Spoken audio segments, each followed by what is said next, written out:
یہ کویشچن تھا کہ اگر سورہ اخلاص ہی تمام رکعتوں میں پڑھی جائے کیونکہ مجھے سورت پسند ہے تو کیا حکم شرع ہوگا؟ دیکھیں، سورت کا پسند ہونا دو طرح کا ہے۔ ایک یہ کہ چھوٹی سی ہے، ہمیں اچھی لگتی ہے، یہ ایک الگ چیز ہوتی ہے، اور ایک ہے کہ اس کا مفہوم آپ کے ذہن میں ہے کہ یہ اللہ تعالیٰ کی وحدانیت کے اوپر، اللہ تعالیٰ کی صفات کے اوپر بہترین انداز سے اس میں کلام کیا گیا ہے۔ اس کے معنوی لحاظ سے، اس کے معنوی پہلو کو دیکھتے ہوئے یہ مجھے اچھی لگتی ہے۔ یہ دو صورتیں ہیں۔ اگر تو صرف آپ مختصر ہونے کی وجہ سے اس کو پڑھتی ہیں تو پھر تو یہ مناسب نہیں ہے کہ آپ صرف ایک ہی صورت پڑھیں۔ بہتر ہے کہ سنتوں اور نوافل میں تو ایک ہی صورت ہر رکعت میں پڑھنا بلا کراہت جائز ہے، لیکن جب آپ فرض پڑھتی ہیں تو پہلے اور دوسری کے اندر اگر مختلف صورتیں یاد ہیں تو علیحدہ علیحدہ پڑھنی چاہیے، یہ ایک نہ پڑھیں، بلکہ اگر اور صورتیں یاد ہوں تو ایک ہی پڑھنا مکروہ تنزیہی ہوتا ہے۔ لیکن اگر آپ اس کے معنی کو ذہن میں رکھ کر، مفہوم کو ذہن میں رکھ کر، اور اس کی وجہ سے آپ کے دل میں جو اللہ تعالیٰ کی ایک واحد ہونے کا اور پھر اللہ کی بے نیازی کا اس میں تذکرہ ہے، اور وہ کسی کی اولاد نہیں، اس کی کوئی اولاد نہیں، یعنی بڑی یکتائی کا بیان ہے، ان معنی کو ذہن میں رکھ کر آپ محبت آپ کے دل میں پیدا ہوئی، اس وجہ سے آپ پڑھ رہی ہیں، تو پھر آپ بالکل پڑھیں، یہ بہت ہی اچھا ہے۔ یہ سیاہ ستہ کی روایت میں ہے کہ ایک صحابی نے آ کے نبی کریم صلی اللہ علیہ وسلم کی خدمت میں عرض کی کہ ہم سفر میں تھے اور ہم میں ایک شخص ایسا تھا جو ہمیں نماز پڑھاتا تھا اور ہر رکعت میں وہ سورہ اخلاص پڑھتا تھا، تو ہم نے ان سے پوچھا کہ تم سورہ اخلاص کیوں پڑھتے ہو؟ تو اس نے کہا اس لیے کہ مجھے اس سورت سے محبت ہے۔ تو رحمت کونین صلی اللہ علیہ وسلم نے فرمایا کہ سورہ اخلاص کی محبت نے اس شخص کو جنت میں پہنچا دیا۔ تو یہ بہت اچھی چیز ہے، اس میں کوئی حرج نہیں، لیکن اس کے مفہوم کو اچھی طرح اپنے ذہن میں آپ لے کر آئیں۔ یہ کہتی ہے کہ کسی شخص کا ایکسیڈنٹ ہو گیا، پاؤں پہ پلاسٹر چڑھا ہوا ہے، تو کیا ایسا شخص بیٹھ کر امامت کر سکتا ہے؟ کرسی پہ بیٹھ کر، تو کیا پوری نماز بیٹھ کے پڑھائے یہ صحیح ہے، یا کھڑے ہو کر وہ قیام کرے، پھر رکوع بھی کھڑے ہو کے کرے، اور پھر سجدے میں چونکہ جا نہیں سکتا تو وہ بیٹھ کے اشارے سے سجدہ کرے، یہ طریقہ اختیار کرے؟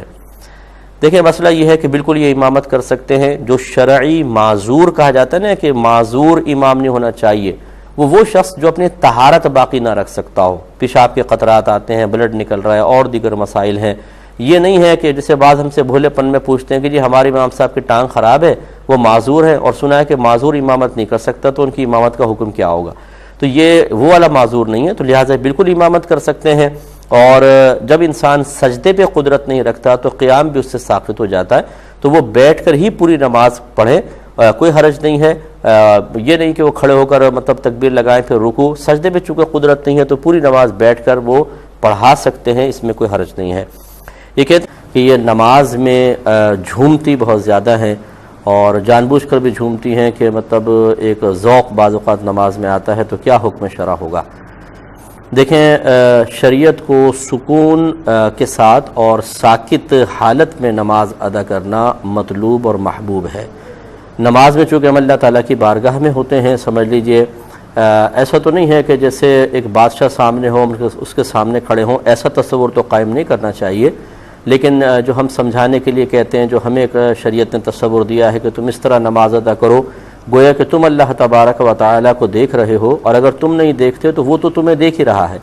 تو تصور یہ دیا گیا ہے، سمجھیں کہ ہم اللہ کی بارگاہ میں کھڑے ہیں، اور یہ ایک عام ضابطہ قاعدہ ہے، عرفاً بھی اور عقلاً بھی اور ماحول کے اعتبار سے بھی، کہ اگر آپ کسی بہت بڑی شخصیت کے سامنے کھڑے ہوں تو کوئی بھی جھوم کر اپنے کوئی مسائل ذکر نہیں کرتا ہے، بلکہ ساکت اور باادب کھڑا ہونا ہی مطلوب اور محبوب ہوتا ہے۔ تو لہٰذا اس عادت کو ختم کرنا بہت ضروری ہے، اس طریقے سے جھوم کے نماز پڑھنا۔ اگر آپ اسے کہیں کہ شاید یہ خشوع اور خضوع ہے، تو ایسا نہیں ہے۔ نبی کریم صلی اللہ علیہ وسلم نے ایک شخص کو دیکھا کہ وہ حالت نماز میں اپنی داڑھی سے کھیل رہا تھا،